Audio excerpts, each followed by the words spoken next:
So here's the scripture. It's in Matthew chapter 5, and mainstream religions call these the Beatitudes, and they're actually a part of Jesus Christ's Sermon on the Mount. And the scripture which applies to me is in verse 11. I'll read it for you. It says here, "Happy are you when people reproach you and persecute you and lyingly say every sort of wicked thing against you for my sake." That's Jesus Christ's sake. "Rejoice and leap for joy." That's what I did. "Since your reward is great in the heavens, for in that way they persecuted the prophets prior to you." So I hope you understand that when I was leaving the Kingdom Hall of Jehovah's Witnesses for what might be the last time, I felt joy at having endured a persecution just because I stood up for a commandment that Jesus Christ made.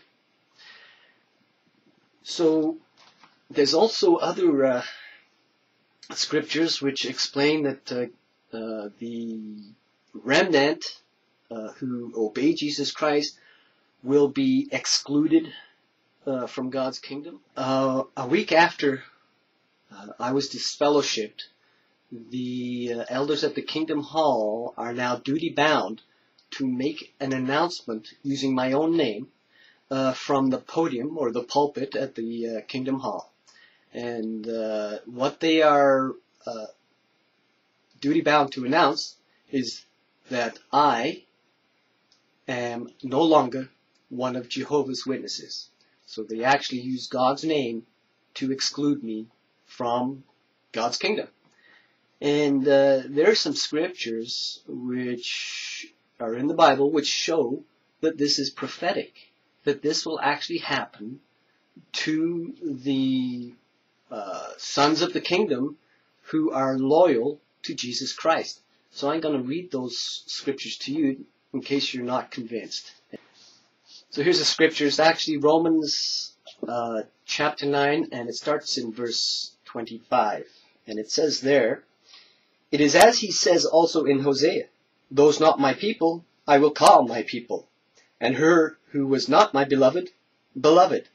And in the place," Kingdom Hall, "and in the place where it was said to them, 'You are not my people,' there they will be called sons of the living God."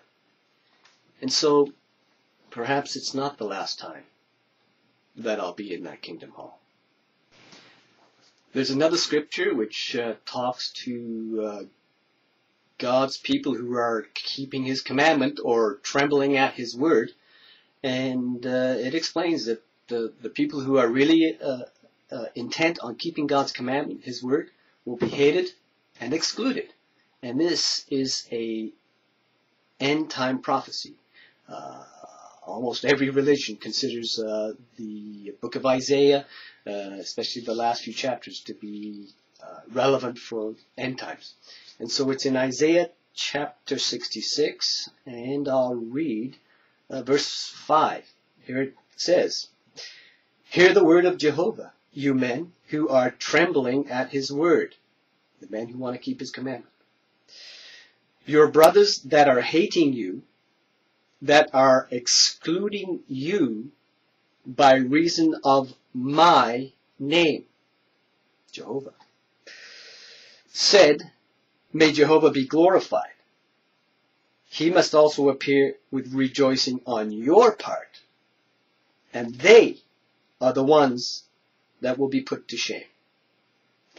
So I hope you understand that this scripture in Isaiah 66 can only be fulfilled by Jehovah's Witnesses.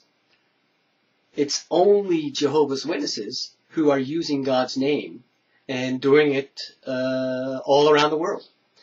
And it's only Jehovah's Witnesses who exclude people from their congregations through the use of God's name, Jehovah. They are actually officially disfellowshipped by saying, an announcement which says you are no longer one of Jehovah's, God's name, Jehovah's Witnesses. So that's profound. Think about it. So the label ex-JW or ex-Jehovah's Witnesses is not something to be ashamed of.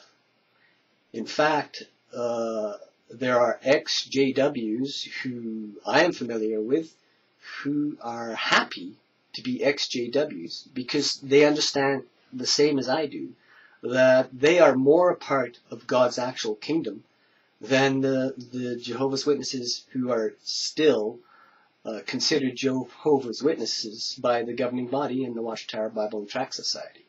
So, yeah, being an ex-JW solidifies my belief in the Bible and convinces me that the Bible is absolutely, perfectly accurate. Everything is happening exactly according to the way it was written down thousands of years ago in the Bible. So, I'm happy I'm an ex-JW. And I eventually believe that a time will come where I will be rewarded for the persecutions that I've endured. And I'm looking forward to that time. Please now go to the link to the blog Out of the North, which you'll find to the right of this video where it says more. And reading this blog, you'll understand more about how Satan has undermined God's kingdom exactly in the way that it was prophesied to happen.